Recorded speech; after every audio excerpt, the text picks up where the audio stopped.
Again, massive red flag. Personal trainer, me, reviews Jillian Michaels what I eat in a day. Jillian Michaels and I have two things in common. One, we're both gay. Two, we're both personal trainers, but that is as far as the similarities go. First of all, let's start with my eating schedule, guys. I'm big into longevity, not looking to lose weight. So all of the current research by all the top experts suggests that eating less food is less oxidative stress, allows you to live longer. All of the top research from all of the top experts shows that eating less food allows you to live longer. What? Oh, Jillian. It's these wide, sweeping blanket statements that do so much damage, because what Jillian is literally saying there is eat less and you'll live longer. We need food to function. I don't like to belittle food down to food is fuel. Food is so much more than that. But on a basic level, we need food to function. So Jillian's sweeping statement there, that's not sitting right. Which is why you guys are hearing all the time about intermittent fasting, creating these longer windows over a 24-hour period where you're not eating, right? The minimum being 12 hours, 12-hour overnight fast, then 14, and then 16. People who go 18, I've never seen that recommended by any of the medical professionals. Not that it's the end of the world, I'm just saying there's OMAD, right? 1 meal a day. I've not seen that to be an absolute necessity in any of the studies I've read. And in fact, I've seen doctors say 16 hours for people with advanced type 2 diabetes.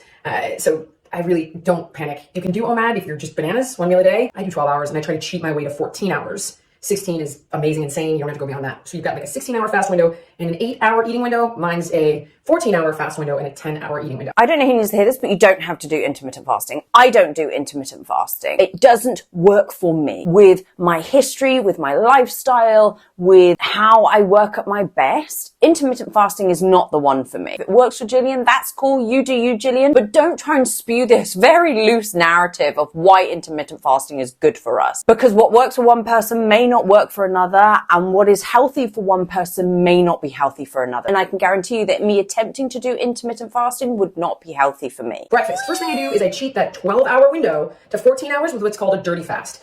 So I have organic coffee. Really important that coffee is organic because it is a very heavily sprayed crop with pesticides, herbicides, fungicides. So organic coffee, and I just put heavy whipping cream in it that's organic. I can't have the MCT oils. I hate the taste of it. The grass-fed butter, like I just don't like the taste. So why? Why am I doing that? It's organic, heavy whipping cream, okay? So it has no carbs and no protein. So this allows me, it's just fat, this allows me to cheat my fasting window because it's protein and carbs in particular that break the overnight fast. And I have a video on this, on dirty fasting and intermittent fasting. Check it out. I'm going to link to it, in fact, in the comments down there so I can get into it more. Anyway, so that cream helps hold me over a little bit. The coffee wakes me up and gets me going. And I try to take my morning supplements with at least one little bottle of water. It segues perfectly in for me to tell you that coffee is not breakfast. Now, if you're not hungry in the morning, if you don't fancy breakfast in the morning, that's cool. You do you. But Jillian, you could just have some food. You don't need to force yourself into this fasting window with a dirty fast. When my breakfast starts, on my most awesome days, I will have 2 organic eggs and a piece of whole grain toast. I'll have organic grass-fed Greek yogurt, with all different berries and fruits and cocoa nibs and nuts, and it's like a microbiome bonanza. I have a video on that one on here too for you guys. And then when I just am kind of like, I don't know, I don't feel like it, I'll have 2 pieces of organic whole grain bread with peanut butter. And no, peanuts are not the devil. That is a lie, but it's a separate video. Listen to my podcast with Dr. William Lee about anti-nutrients in food. That's baloney. So I'll have organic peanut butter with some banana on top, or when I'm really kind of like, all right, I'm going to be, less than responsible, I will have an organic everything bagel with organic cream cheese and wild-caught lox. Bonus is that Jillian is having carbs, fat, and protein when she does finally have breakfast. And I won't lie, I'm really happy to see bread making multiple appearances there. She is really harping on about the whole organic thing, and that is a privilege. Organic food can be incredibly expensive. And then she talks about being less than responsible than having a bagel. As if we're in essence going to refer to people that have bagels as irresponsible, then hi, my name's Laura, I'm incredibly irresponsible. But what this implies is that somebody that has a bagel has a less than favorable type of personality. And it adds this morality around food that translates onto a person. So if you're having a bagel, you're being irresponsible. No, a bagel is a great type of breakfast, lunch or dinner. I would have a bagel any time of the day. And it doesn't dictate what type of person you are if you're having a bagel. Then about 3 hours later, I'll have lunch, and I'm not a monster lunch eater. In fact, it's really more of a snack. And the reason is because I'll have a bigger snack and a smaller kind of lunch, so that I end up eating less at dinner because I'm more full by the time I hit dinner.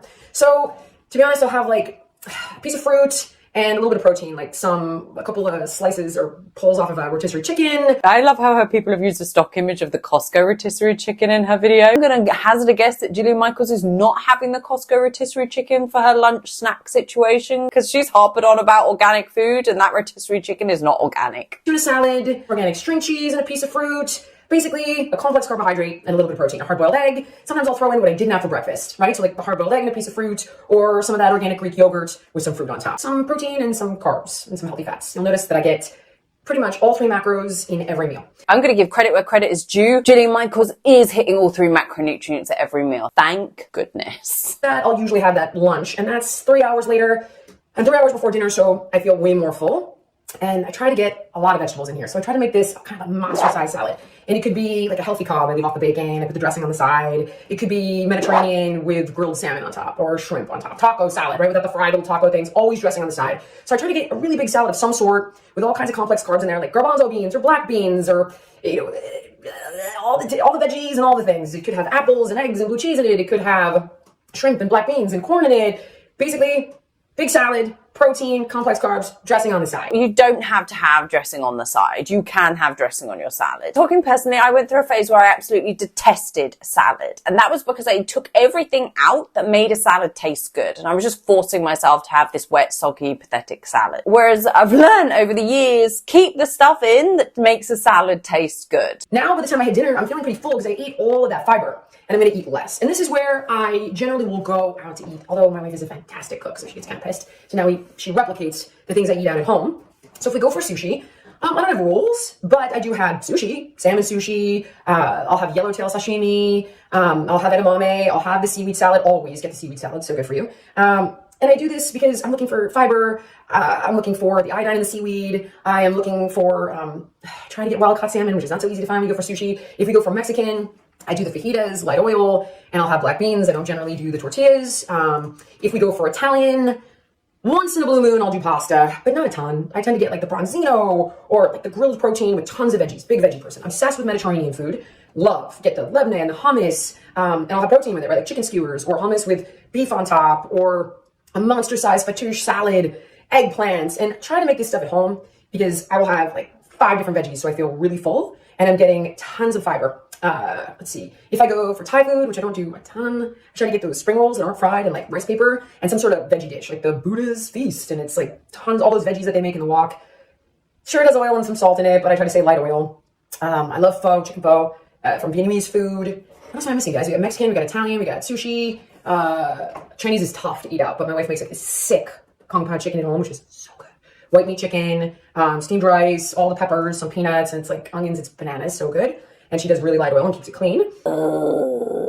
You know what? I knew it was coming at some point because she was talking about clean and dirty fasts. Giving off low to no carb vibes, like having the sushi without the rolls, not having the tortillas with the Mexican, rarely doing pasta, that sort of thing. And that's fine, Jillian, if that's what you want to do. But like I've talked about many times, these what I eat in a day videos, often when they are done by somebody that we've put on a pedestal and is seen as the pinnacle of health, like Jillian Michaels, there's an element of influence that comes with these videos. And so speaking personally, if I'd watched this years ago, I would have heard what Jillian Michaels said and I would have thought, okay, well, when I go out, I shouldn't have pasta. I shouldn't have the sushi rolls. I shouldn't have the tortillas because that's what Jillian Michaels does and I should emulate somebody like Jillian Michaels. No. And that was a big downfall of mine, was trying to emulate what I saw celebrities and influencers talking about. Let it be known that you can have the rice with your sushi. In fact, it tastes really flipping good. And you don't need to go for this light or no carb version just because that's what Jillian Michaels is talking about. And so whilst in her defense, she's not demonizing the carbs that she's emitting. By the fact that she's emitting them and taking them out, that's speaking volume. I don't do dessert. I don't drink often. I really try not to drink very often. No more than 4 drinks a week. There are some health benefits to alcohol in moderation. When I do, it's wine.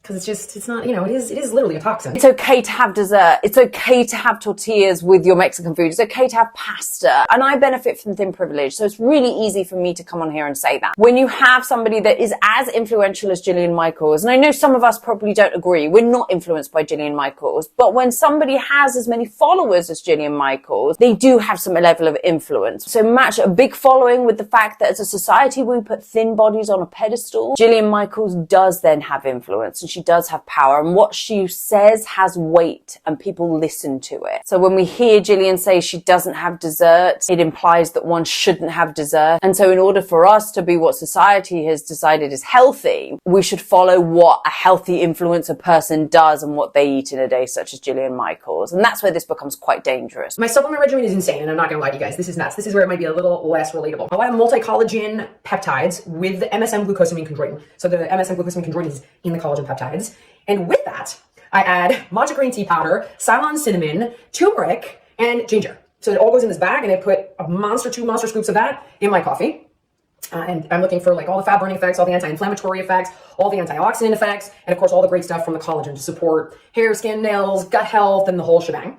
Then I take krill oil, all those omega-3s for cognitive function, heart health, and anti-inflammatory benefits. Krill oil, you guys know I like that better than fish oil, because you don't have to worry about it spoiling as much, and you don't have the heavy metals. Then I take, on Jill, greens powder. So again, I like the Alaya Naturals greens powder. That's the same brand as before? Alaya? It's all organic. All organic. Very important to me. Of course it is. To the Alaya's greens, I also add a product called Miracle Reds. I have no involvement with that product. So sorry, Jillian's got no involvement with the Miracle Life Miracle Reds. Superfood, by the way.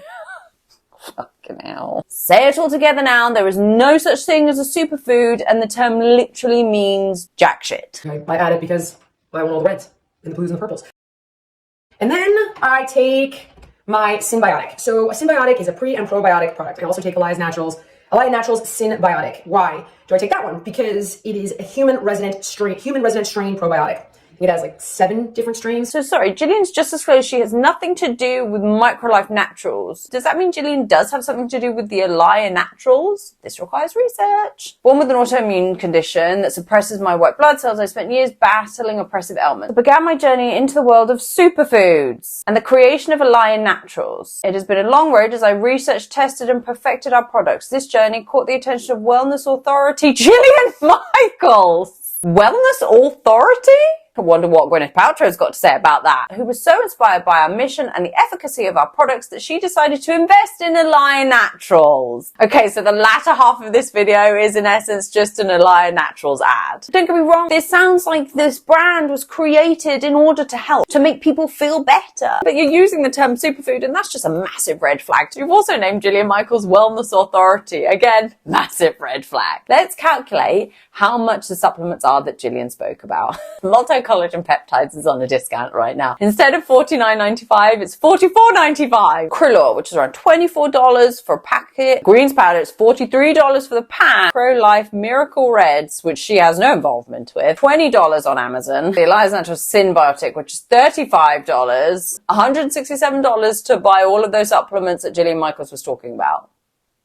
So that's it, guys. I get all 3 macros in their best form. Organic, clean proteins. Do you know who was the other person that said clean proteins? Zac Efron. Zac Efron talks about clean protein. It means nothing. Fat, ideally, I get some saturated fat, but ideally polyunsaturated, monounsaturated. In my healthy fats, let's see, lots and lots of fruits and vegetables for the fiber. Fermented foods wherever I can find them for the good bugs. So things like yogurt, as I mentioned. And that's it.